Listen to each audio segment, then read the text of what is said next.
Selamat pagi Bapak-bapak dan Ibu-ibu sekalian. Oke, yang pertama kita panjatkan puji dan syukur kehadirat Tuhan Yang Maha Esa yang telah memberi karunia pada pagi hari ini sehingga saya, teman-teman saya dan Bapak Ibu sekalian bisa hadir di dalam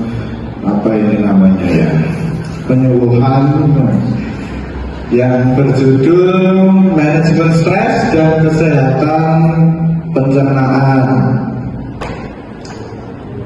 Oke, selanjutnya saya akan memperkenalkan nama saya dan juga nama kelompok saya. Nama saya Muhammad Rafli Bimo Prakoso sebagai moderator atau pembawa acara pada pagi hari ini.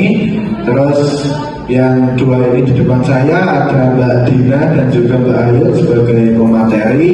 Terus yang di sana itu ada Mbak Firda sebagai dokumentasi.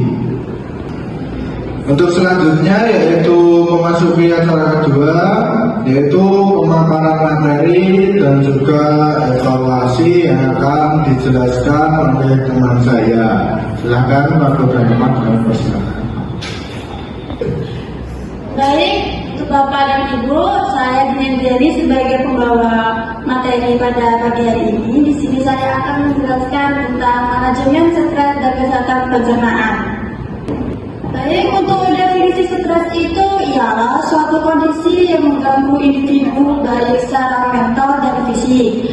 Hasil dari interaksi individu dengan lingkungan dan dianggap sebagai ancaman terhadap kesejahteraan individu. Stres ini dapat dialami baik dalam kehidupan sosial akademik maupun pekerjaan, meskipun stres ini dapat menjadi suatu sumber motivasi. Namun, stres yang berlebihan justru dapat melemahkan individu. Adapun stres yaitu reaksi seseorang baik secara fisik maupun emosional, mental atau psikis apabila ada perubahan dari lingkungan yang mengharuskan seseorang menyesuaikan diri. Ada beberapa penyebab stres itu dibagi menjadi 10. Yang pertama, tekanan pekerjaan, masalah keuangan, hubungan interpersonal, perubahan hidup, kesehatan, ekspektasi diri yang tinggi, kurangnya waktu, ketidakpastian masa depan, trauma, dan lingkungan. Nah, untuk tanda gejala stres itu ada beberapa macam. Itu yang pertama, gelisah, muka pucat, jantung berdebar-debar.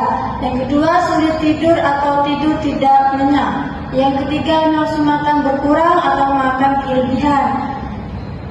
Yang keempat, mudah tersinggung. Yang kelima, sulit konsentrasi. Dan yang terakhir adalah ada keluhan seperti sakit kepala, sakit perut, sakit mah, dan keringat berlebihan. Baik, untuk hubungan stres dengan pencernaan itu yang pertama adalah mekanisme biologis. Yang pertama adalah jalur neural, yaitu saraf vagus menjadi mediator utama komunikasi antara otak dan saluran pencernaan. Yang kedua adalah jalur hormonal, yaitu aktivasi aksis hipotalamus pitulari adrenal atau HPA selama stres melepaskan kortisol dan hormon stres lain yang mempengaruhi fungsi saluran pencernaan termasuk permeabilis usus dan respon formasi. Yang ketiga, mikrobiota usus, yaitu peran mikrobiota usus sebagai sponsor yang mempengaruhi sumber otak dan usus. Yang terakhir adalah neurotransmitter, yaitu serotonin 90% diproduksi di usus dan GABA berperan penting dalam komunikasi otak dan usus. Yang kedua adalah gangguan pencernaan aktivitas stres, yaitu yang pertama disfungsi fungsional dan gangguan kosongan lambung. Yang keempat adalah terapi terbaru fokus pada penanganan stres dengan pendekatan psikoterapi dan obat-obatan yang menargetkan sumber otak dan usus. Yang kedua adalah sindrom iritasi usus besar, dibagi menjadi 4, yaitu penelitian terbaru menunjukkan hubungan kuat antara stres, kecemasan, dan ekspresi gejala IBS. Yang kedua adalah hipersensitivitas result akibat stres kronis menjadi mekanisme utama. Yang ketiga adalah disbiosis mikrobiota usus akibat stres faktor penting. Yang keempat adalah pendekatan terapi terintegrasi yang menggabungkan manajemen stres dengan terapi nutrisi menunjukkan efektivitas tinggi.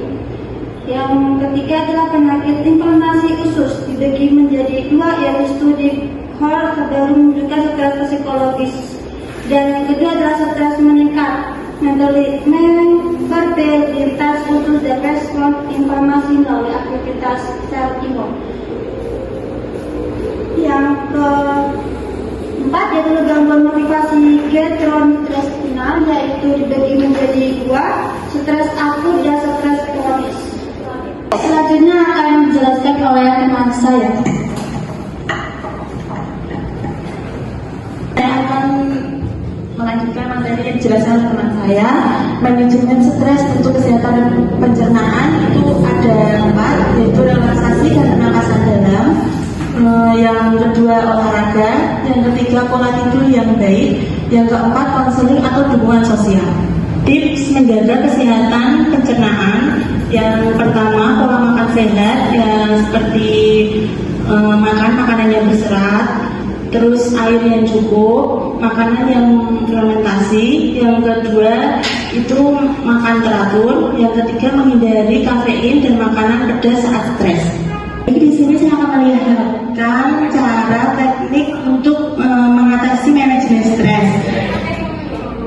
Bisa diputar.